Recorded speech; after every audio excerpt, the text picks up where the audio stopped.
એ જોવું રહ્યું. ડીજીપીસી નો પરિપત્ર હતો, એનું અમલીકરણ કરવા એક જાગૃત નાગરિક તરીકે મારી ફરજ લાગી, તો હું મારી ફરજ અદા કરતો હતો.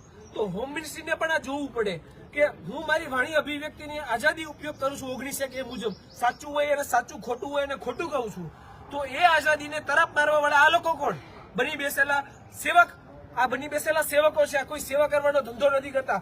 કાળા કાચની અંદર ગાડીઓમાં બેસી અને કાળા કાચમાં કાળા કામ કરી રહ્યા છે, અને એ કામ બંધ થાય છે એટલે એમને તકલીફ પડે છે, અને તકલીફના કારણે સિસ્ટમ અમને આ હદ સુધી હેરાન કરે છે. આ બીજો હુમલો મારી ઉપર છે, અને પહેલા પણ એક હુમલો થયો છે.